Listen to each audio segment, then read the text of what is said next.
You deserve a cozy, restful sleep tonight. In this sleep story, venture to a snowy landscape designed for fun and adventures. You are listening to The Snow Day.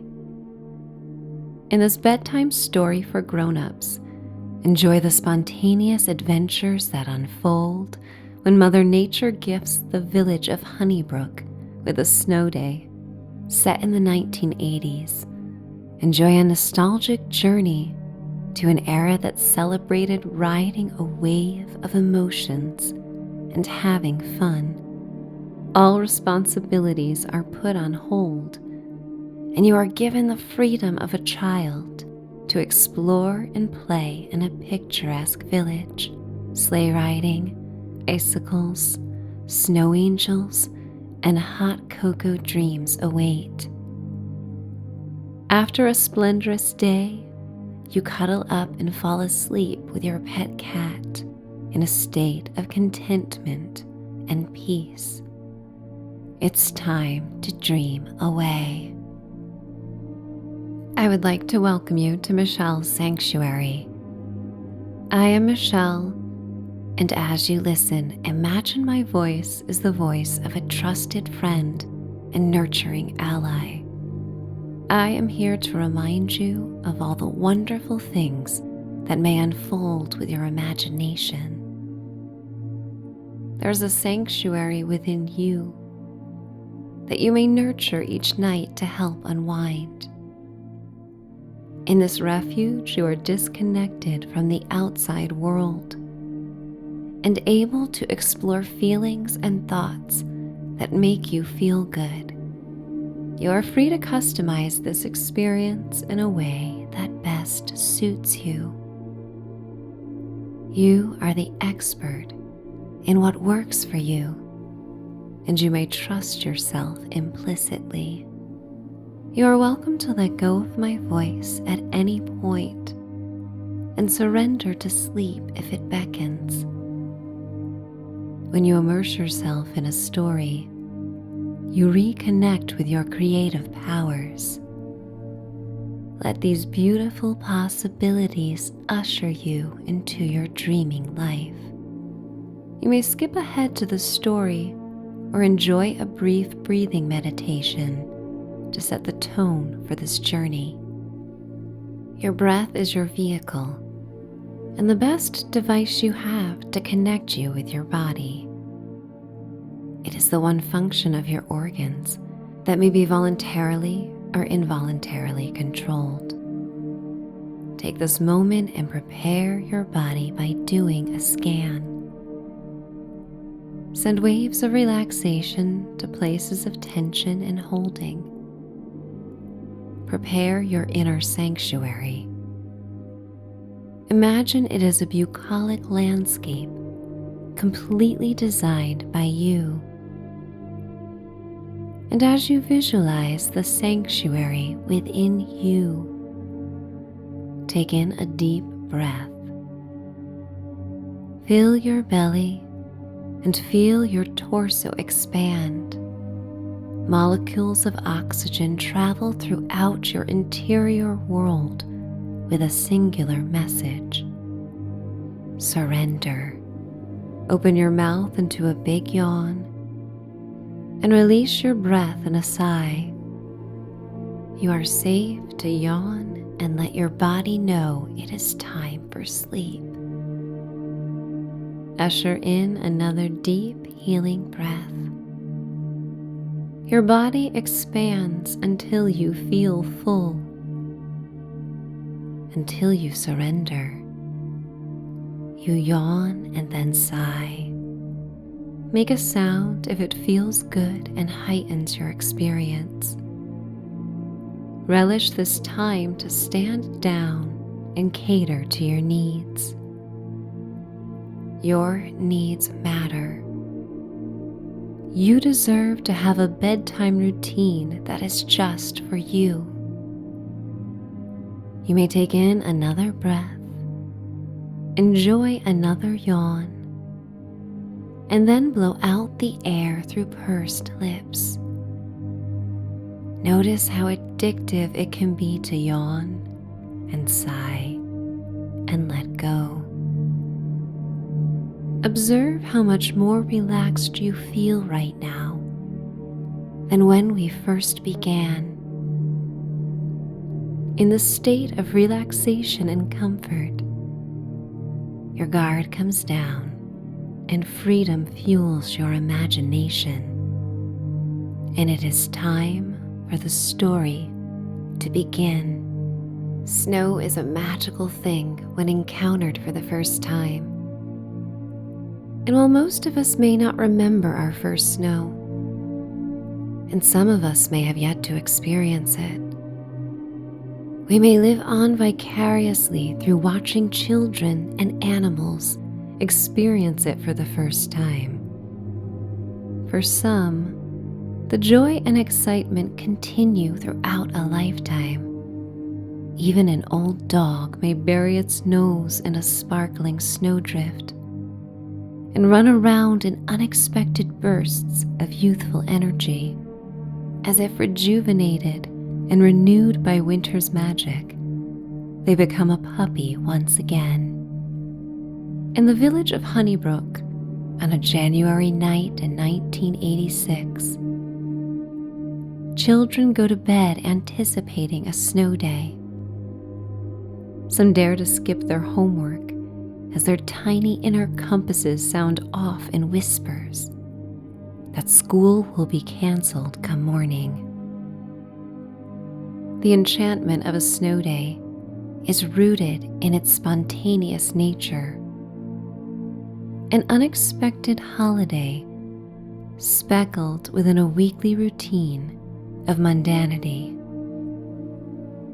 They awaken in the morning to mounds of untouched snow and confirmation that they are in tune with their intuition and the workings of Mother Nature. The 1980s represent a vibrant time where it's okay to celebrate the diverse array of human emotions through songs and pop culture. It's okay to be a little cheesy if it feels okay. Rock ballads and happy pop tunes range from sentimental to absurd. Sitcoms and shows sell family values and tug at heartstrings, balancing silly hijinks with life lessons and powerful bonds. And the anticipation of a quickly evolving digital age teems with excitement in an era that still makes it easy to completely disconnect. And there is beauty and respite in disconnection from technology, particularly on a snow day. You find yourself tucked in a warm bed in the early hours of a snowy morning. The curtains are drawn, and the room is illuminated by the soft amber glow of an alarm clock radio. You awaken a few minutes before the alarm sounds, and you turn it off with a sense of ease. It always feels nice to wake up on your own rather than to the startling beep stirring you from morning dreams. The console of the clock is made of wood, and you run your hand across the smooth grains and find the knob to turn on the radio. Soft static accompanies the voice of a radio announcer from a local station who informs listeners that all schools are closed and to avoid traveling on unplowed county roads. In Victorian homes and tiny cottages throughout the village, children tune in to the same broadcast and jump up and down. Some cry out, "I told you so," to their siblings, feeling the sweet taste of victory when they run outside to catch snowflakes on their tongues. Sleepy-eyed kids stop the motions of their morning routines some met with pause about what happens next. You are met with a similar pause as you wonder about how the day will unfold. Today's snow day brings a timeless gift, enjoyed by all who dare to claim it. And even without plans, you make a promise to embrace whatever unfolds. You nestle beneath your thick comforter and sink your head into your pillows for a while longer.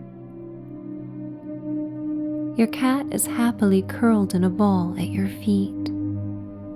Their fluffy tail is nestled beneath their chin, and they begin to purr as they awaken.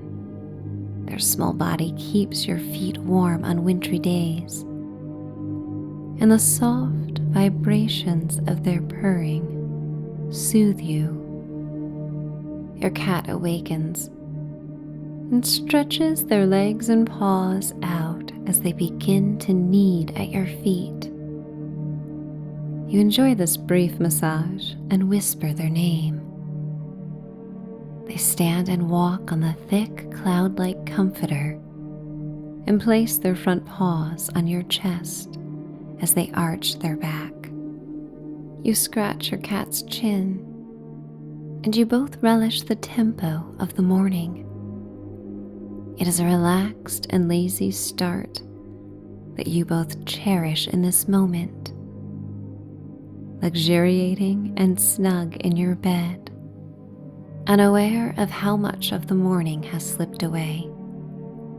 Curiosity causes you to rise and step your feet into plush slippers on the side of the bed. You walk to the bedroom windows and draw the curtains to look out on a winter wonderland. The dark brown and gray skeleton trees are now covered in a thick white blanket of snow. A dozen icicles dangle from the edge of the roof and drip down like the inverted pipes of a church organ. The pristine snow has an icy blue tint from the steely clouds that linger in the sky. Large flurries fall. Their celestial shapes are as intricate as vintage lace doilies passed down through generations. You hear the hum and gravelly sound of a snowplow that clears slush and snow from Main Street. The storm dropped over a foot of fresh snow, and as if reading your mind, the radio announcer declares that flurries and snow squalls are expected throughout the day. You grab your bathrobe from a hook on the door and put it on. You wrap the belt around you securely, and as you tie it, it feels like a comforting hug around your waist. The gravelly voice of Tina Turner comes on the radio, and you leave it playing softly in the background. You walk down the hallway towards the kitchen to prepare a hot breakfast. The home is designed in timeless decor to your preferences. It smells distinctly like a home you love to visit at some time in your life. You may not be able to describe the aromatic notes or even recall many details, but the deep parts of your subconscious mind are comforted by this fragrance. The sounds of your hissing radiator are soon matched by the sizzling sounds of your favorite breakfast foods being cooked on a gas range. Your cat rubs against your legs as you prepare their food and set it on the floor. The kitchen opens out into a dining area and living room covered in wall-to-wall carpet, and through the sheer curtains in the living room, you see your neighbor Marshall and his son clear the path to your door with fire engine red shovels. It brings a smile to your face as you settle down to enjoy your breakfast. Charlie, the neighbor's boy, is almost 7 and often stops by to say hello. He's a natural-born helper, a trait he inherited from his dad. They exemplify the neighborly feeling of Honey Brook. The villagers live up to its saccharine namesake. The historic village was once a refuge for outcasts, artists, and original thinkers driven by kindness. Those who came and settled in Honey Brook rarely wanted to leave.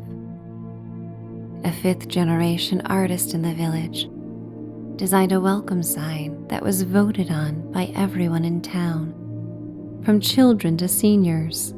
The hand-carved sign was made from a fallen maple tree and depicts the historic Honey Brook Bridge. Atop the bridge it reads, "Welcome to Honey Brook." And in the rippling waters of a painted brook, the artist inscribed the message, "Be kind or be gone." Kindness is infectious in the village. It's a badge of honor that dampens cynicism and softens the voices of critics.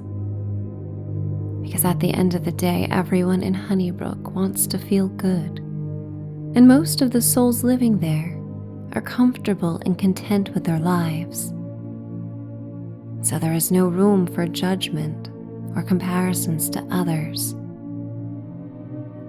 As much as you welcome the help from your neighbor and son, you just as much look forward to the opportunity to do something for them in return.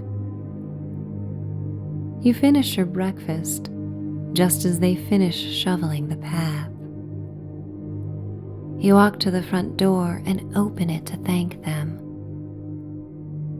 The cold air feels good against your face, and you inhale the fragrance of clean snow and wood smoke. You offer them something warm to drink, but Marshall says they had a big breakfast. Charlie invites you to join them in Cranberry Park for some sleigh riding. Without any consideration, you emphatically say yes. This day will unfold without overthinking. It's a day meant for fun. And while they return to their garage to gather the sleds, you return to your bedroom to dress for the day. Your cat follows you and hops onto the windowsill to watch the snow continue to fall. The cat bats at the window, chirping at the big flakes that scatter across the glass. You fluff the pillows and make your bed, and not seconds later does the cat fly across the room and settle in the heart of the mattress, ready to sleep the morning away. A wintry song plays on the radio, and the broadcast sound is as fuzzy and soft as the sweater you pull from your wardrobe. The sweater is far from fashionable, but it is the warmest and plushest article of clothing in your closet. You dress in 2 pairs of socks and wear thermal pants beneath a pair of ski pants in your favorite color.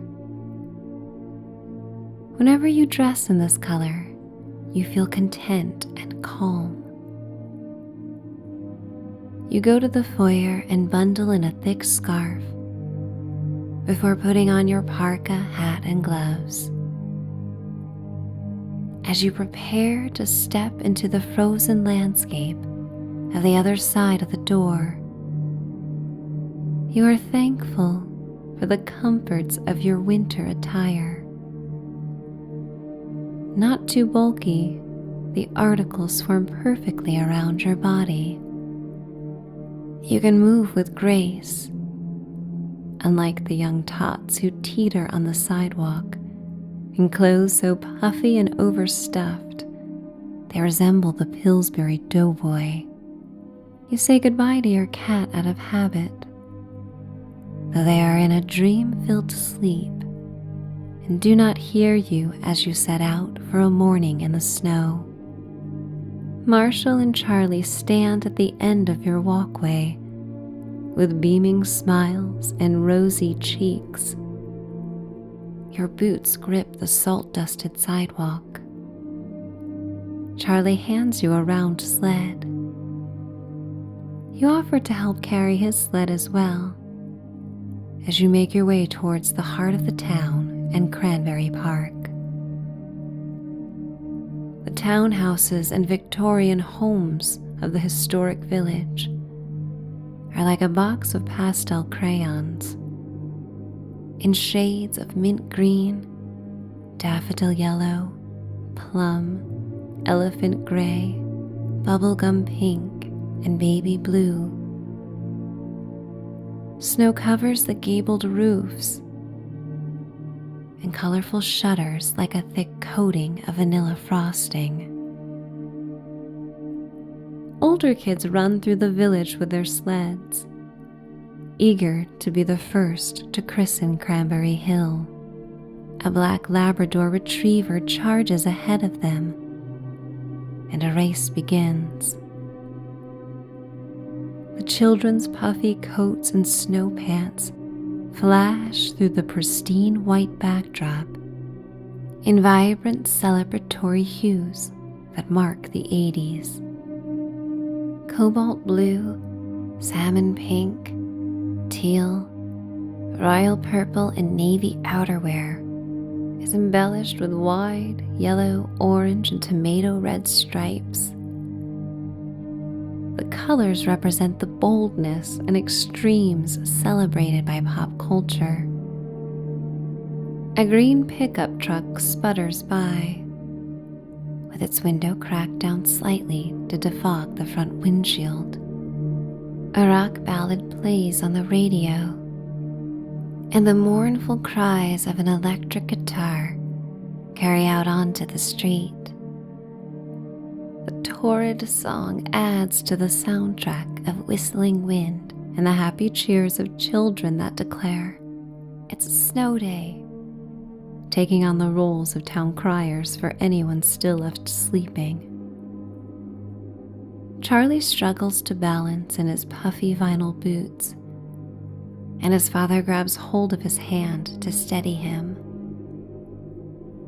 You walk past the local library and post office, historic stone buildings covered in snow and dripping with icicles. They look straight out of vintage postcards. On weekdays, retired seniors form a breakfast club, and they are often the sole patrons at the local diner. But on this surprise snow day, the vinyl booths and counter overflow with families and kids who walk to the diner to enjoy pancakes, Belgian waffles, and Western omelets. A bell rings when the early birds exit the diner, and a warm gush of air carries the sweet smell of maple syrup, melted butter, danishes, and coffee.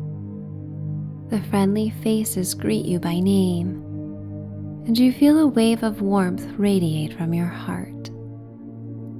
It feels good to be part of a community. You pass by the general store, run by the same family for over 60 years. Holiday lights illuminate the storefront display of dangling hearts made of scarlet and pink crepe paper, and red velvet heart-shaped boxes filled with locally made chocolates sold for Valentine's Day. Main Street ends in Cranberry Park. White snow dapples the icy blue pond, and villagers clear the last piles of snow in order to skate. a wooden gazebo that hosts weddings and live musical performances in warmer months, now offers a dry refuge.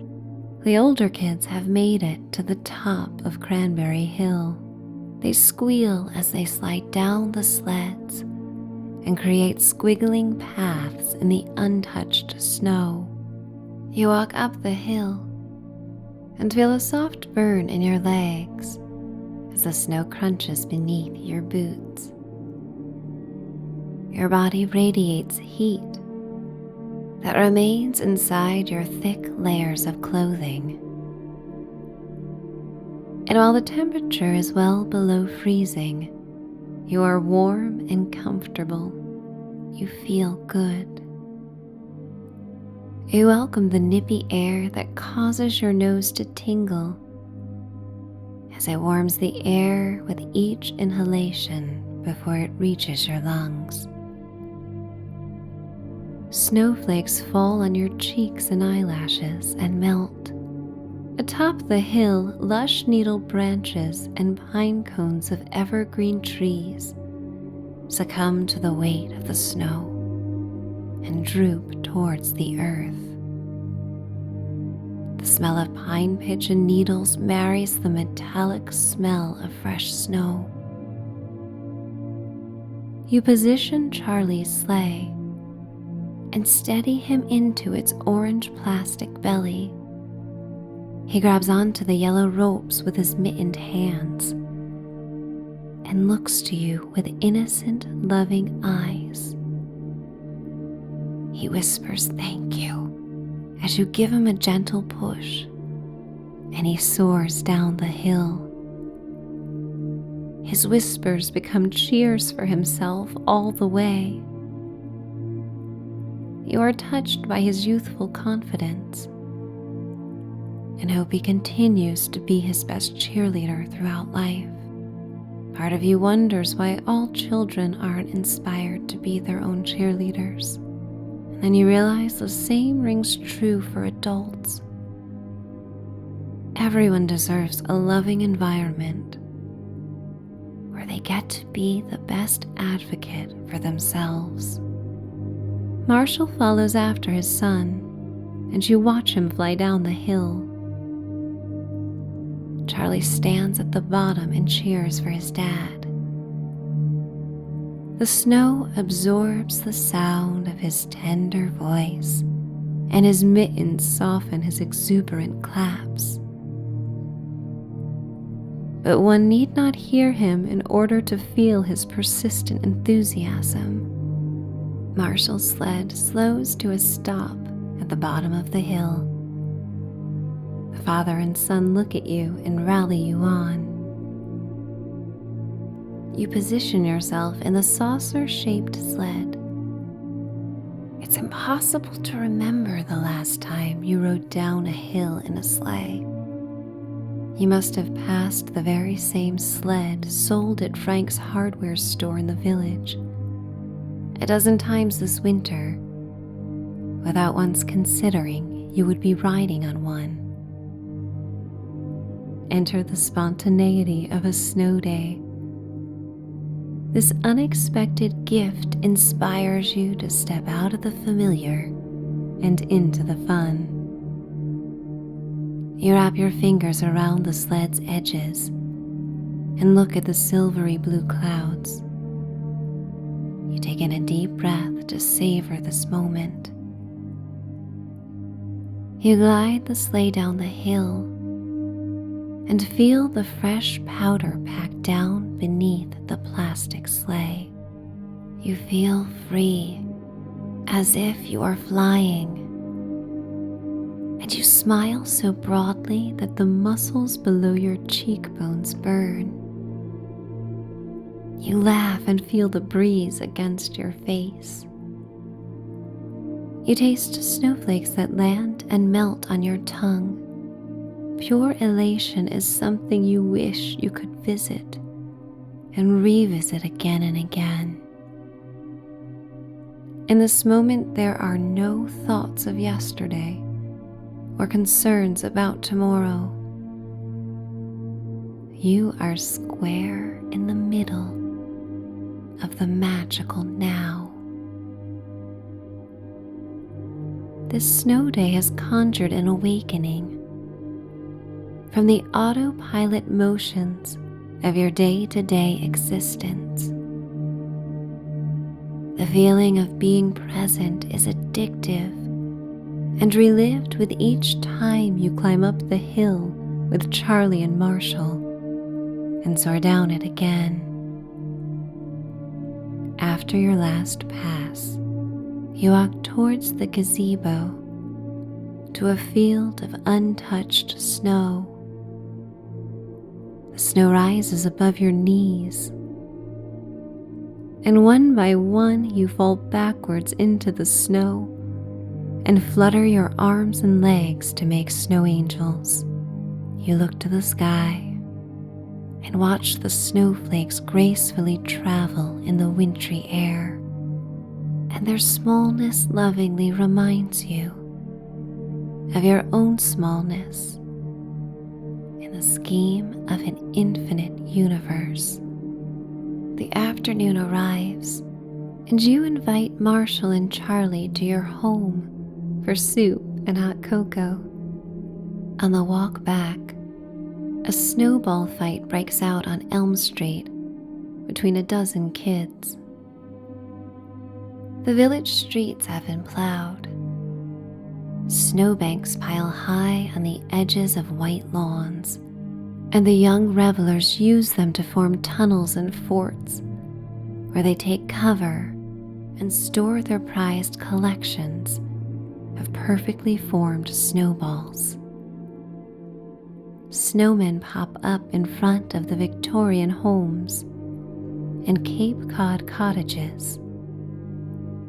Dressed in flashy neon scarves and felt fedoras, you lead your neighbors into your warm home, and they shed their wet clothing and boots in the foyer.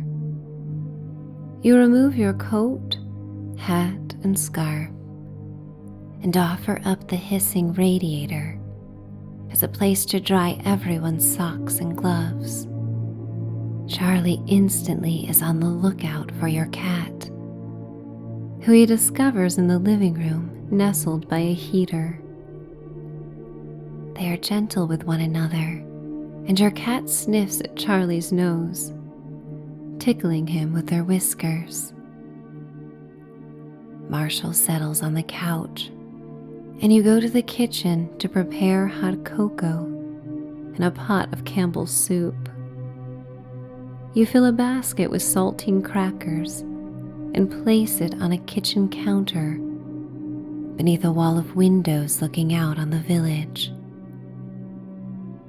You fill tiny glass bowls with canned fruit cocktail.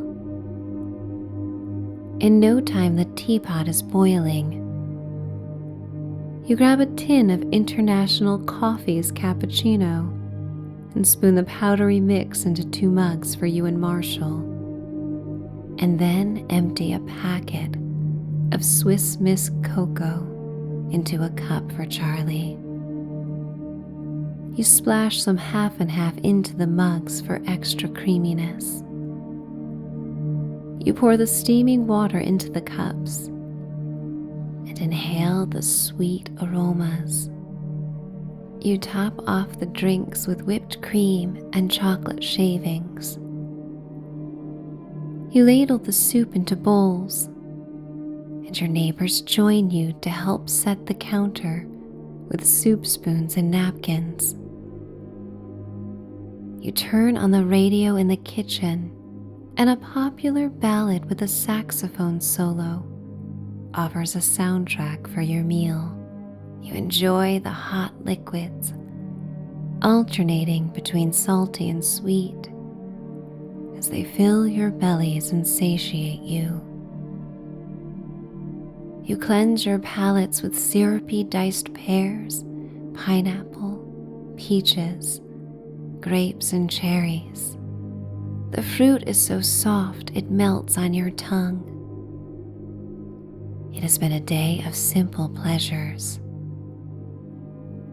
And after you have polished off this basic yet satisfying lunch, Marshall is the first to yawn and Charlie follows. It is the perfect day for a long nap.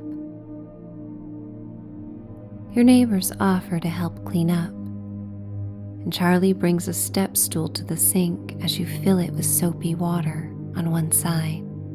The young boy is proud to help and washes the dishes while you rinse them, and Marshall towels them dry.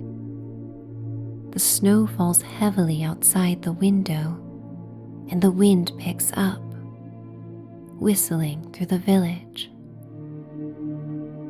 After cleaning up, Marshall and Charlie outfit themselves in their winter attire that is now dry. You remove your socks from the radiator and place them on your feet, relishing the warmth. You say goodbye and promise to do this again soon. But something tugs at your heart, and you know that this day was rare and will not be repeated in the same way. You cherish it for its uniqueness. The numbness from the cold is now replaced with a tired, relaxed feeling in your body. Your muscles feel like jelly. Your bones feel heavy. You walk to your bedroom, ready to drift to sleep. The fluidity of the day means you may sleep as long as you desire. Darkness sets in early, and like the dreamers of the Middle Ages, you may resort to a biphasic night of sleep, drifting to sleep for as long as feels right, knowing if you awaken, a night of healing sleep will follow. Your cat is at your heels as you enter your bedroom and draw back the covers. You strip down to your thermals and climb into the bed. You snuggle together and find yourself savoring this rare winter treat, cuddling with your cat late in the afternoon and dreaming away.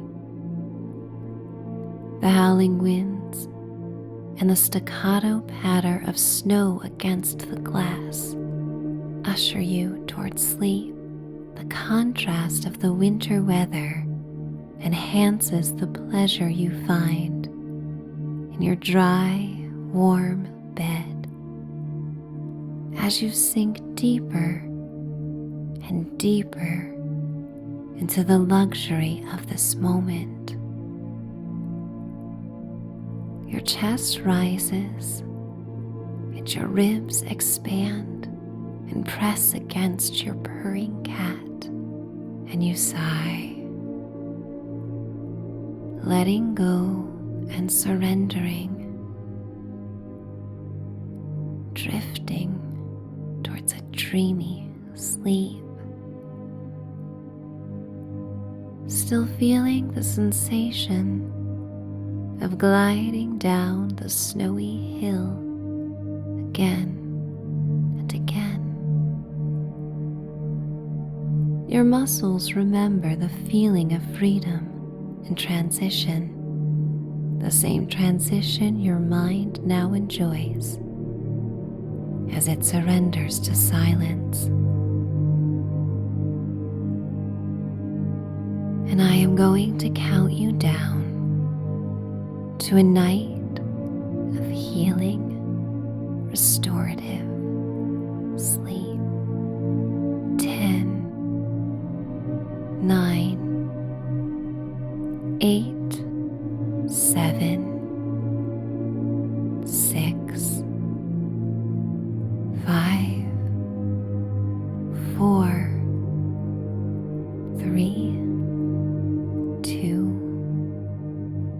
1. Finding